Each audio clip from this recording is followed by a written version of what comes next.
কোরআনের বিরুদ্ধে কথা বলে, কেউ যদি নবীর বিরুদ্ধে কথা বলে, আর আপনি যদি চুপ করে ঘরের মধ্যে বসে থাকেন, আপনি হবেন বোবা শয়তান। আপনাকে প্রতিবাদ করতে হবে, এটার নাম হলো ঈমান। ঠিক কিনা? হাত তোলা বলো, ঠিক কিনা?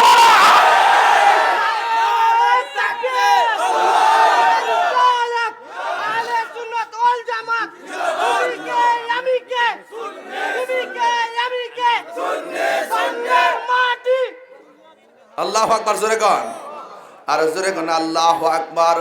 একটু মহব্বতে মায়ার সুরে বলেন, এই দেশের ভিতরে যারা নবীর বিরুদ্ধে কথা বলবে, আমরা তাদের সঙ্গে জিহাদ করতে রাজি আছি না নাই? আরে হাত তুলে বলো, আছি না নাই?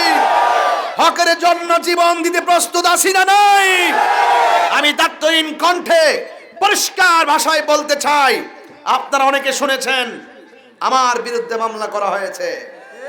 শুধু আমার বিরুদ্ধে একা নয়, আমাদের আখাউড়া এবং বিজয়নগরের প্রায় 300 লোকের উপরে সুন্নিদেরকে দেখে দেখে মামলা করা হয়েছে। তারা ঘরের মধ্যে ঘুমাতে পারছে না, তারা নিজের কাজ করতে পারছে না, পরিবারকে সময় দিতে পারছে না, দৈনন্দিন বাজার করতে পারছে না। অনর্থক যারা ষড়যন্ত্র করে, এ আমাদের সুন্নিদেরকে মিথ্যা এবং হয়রানিমূলক মামলার ষড়যন্ত্র করছে। অনতি বিলম্বে এই মামলাকে প্রত্যাহার করতে হবে।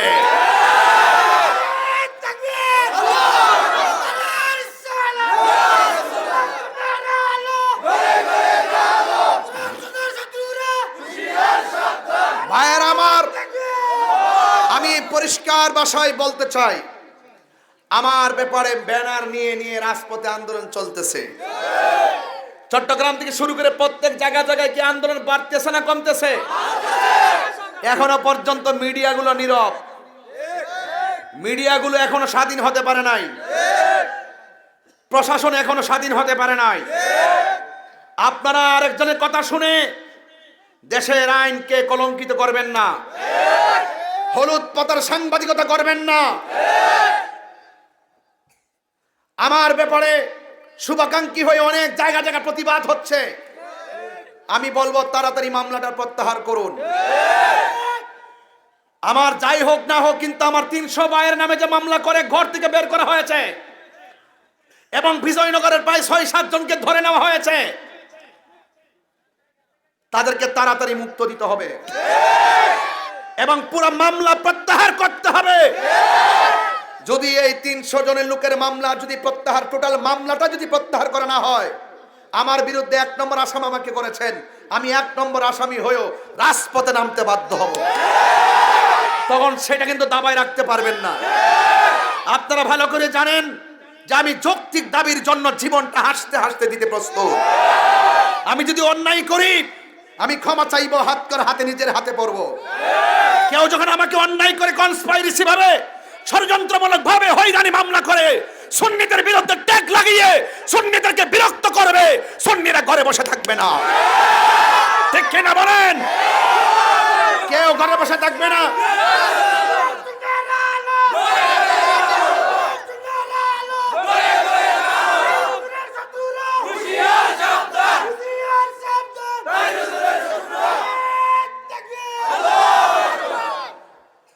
মাজার ভাঙছে, কোন আসামি কি ধরছে? মাজারে আগুন লাগাইছে, কোন আসামি ধরছে?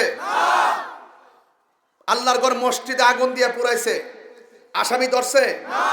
গরু টরু যা সব চুরি করে নিয়ে গেছে, আসামি ধরছে?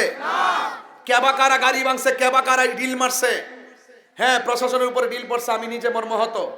এটা দুঃখজনক, কিন্তু তদন্ত করে প্রকৃত অপরাধীকে শাস্তি দিবে।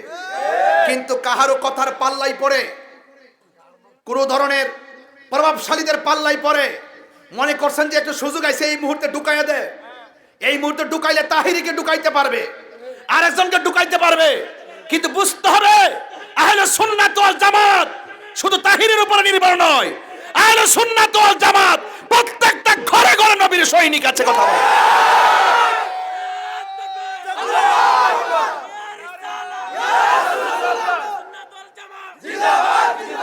দখলদারিত্বের তাণ্ডব লীলা বন্ধ করতে হবে, মামলা বাণিজ্য বন্ধ করতে হবে। আপনি দেখেছেন গত পরশুদিন ইস্তেমার মাঠে 2 দল ইসলামপন্থী একজন আরেকজনের সাথে লাইগা কতগুলা লোক মারা গেছে। আমাদের ধর্মের উপদেষ্টা একই ঘরানার লোক, তো উনার তো উচিত ছিল অন্তত পক্ষে উভয়টা গ্রুপের সঙ্গে সমন্বয় করে একটা সমাধান করা। কথা বলেন ঠিক না বেঠিক? আমি মনে করি যে দায়িত্ব থাকবে, যে ক্ষমতা থাকবে তাকেই বলতে হবে, এটাই তো নিয়ম। শুধুমাত্র মত প্রকাশের নামই স্বাধীনতা নয়, দ্বিমত প্রকাশের নামও স্বাধীনতা। আপনি অন্যায় করলে অন্যায় বলতেই হবে, আমি অন্যায় করলে অন্যায় বলতেই হবে। আমি দেখলাম এতগুলো সুন্নিদের বিরুদ্ধে মামলা, এতগুলো মাজার আক্রমণ, উপদেষ্টাদের কোনো কথা নাই। আমার মনে হয় যদি এভাবে চলতে থাকে আর সুন্নিরা যদি খানকা থেকে রাজপথে বের হয়ে যায়, আর একটা প্রতি বিপ্লব হবে বাংলাদেশে। কথা বলেন ঠিক? সুতরাং গর্জন দেওয়ার আগে, সুতরাং মাঠে নামার আগে সব সমাধান করেন। আমরা বিগত দিনে এমন কাজ করি নাই যে আমাদেরকে মামলা দিতে পারে।